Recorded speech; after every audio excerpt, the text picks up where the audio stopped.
The whispering house, forgotten wisdom from those who listen to walls. There exists a language older than words, spoken not by tongues but by the silent things that surround us. The elders who lived longest in one place, who wore grooves into floorboards and memorized every groan of their homes, they learned to interpret this language. What follows are 13 lessons from those who listened when walls whispered back. 1. The threshold test. How to know if a house will keep you healthy. A wise person never enters a new home for the first time through the front door. They circle to the back entrance, the one meant for family, and place both palms flat against the doorframe. If the wood hums warmly beneath their skin, the house will be kind. If it repels their touch like a magnet turned wrong, no amount of cleaning will ever make it right. Modern science would call this resonant frequency matching. The elders simply called it knowing when you're welcome. 2. The Night Basin Ritual. Why they never went to bed with dirty dishes. Before sleep, they would fill the kitchen basin with cool water, not to wash, but to soak.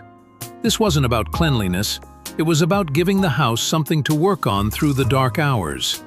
A home that tends to its own small tasks overnight will tend to your dreams as well. Those who skipped this ritual often reported restless sleep. The house left idle would find other ways to occupy itself. 3. The candle draft method. How to detect unseen tensions. On the first windy night of each season, they would light a single candle and walk slowly through every room. Where the flame burned blue and steady, harmony guttered wildly. Unresolved arguments lingered there. Refused to light at all, the room needed to be slept in more often. The smartest among them kept a journal of these flame patterns, discovering over years that certain corners always needed extra attention after family visits. 4. The attic rule. What not to store above your head. No object that carries strong emotion should be kept in an attic. Grief stored overhead becomes literal weight. Joy stored out of sight forgets how to descend. Anger in the rafters eventually rots the beams. The healthiest homes kept their attics empty except for one childhood toy, to remind the house of laughter. A bundle of dried flowers, to sweeten the air. An unfinished project, to give the structure purpose. 5. The mirror protocol. When reflections need rest, too. Every mirror in the house was covered. On stormy nights, when lightning could etch images too deeply. After funerals, to prevent lingering stares. During marital arguments, to stop words from doubling. The bathroom mirror was wiped with rose water every full moon, not for cleanliness, but because mirrors grow thirsty. 6. The staircase counting trick, a warning system. All steps were counted daily, not out of compulsion, but because the number should never change. An extra step means the house is stretching. One fewer means it's drawing inward. The elders knew to bake extra bread when steps disappeared, a sign the house was preparing for lean times. 7. The doorway pause. How to enter a room properly.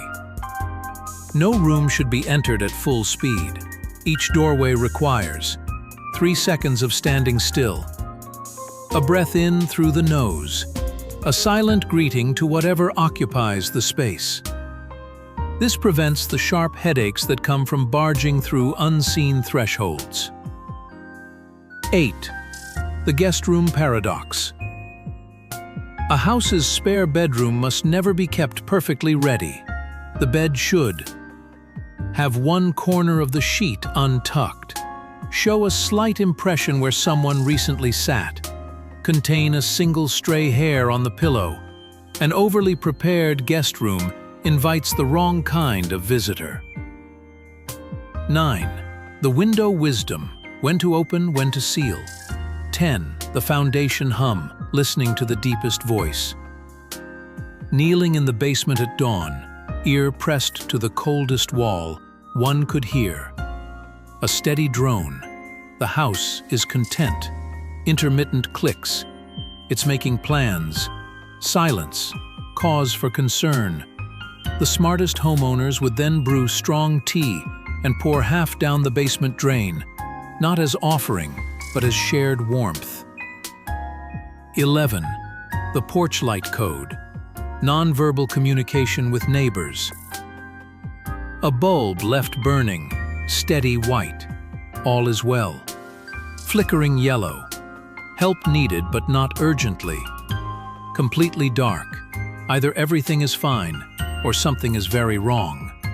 This is why elders always kept spare bulbs in their aprons. 12. The last fire of the season.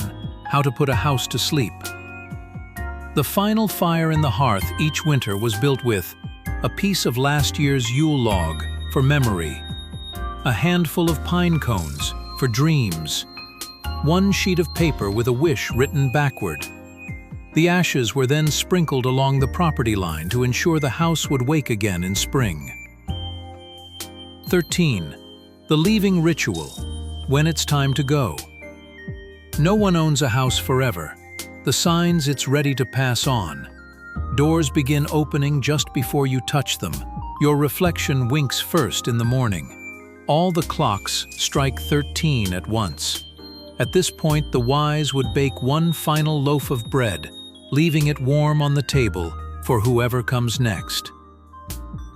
Final note. These practices weren't superstition. They were applied environmental psychology, ways of creating conscious symbiosis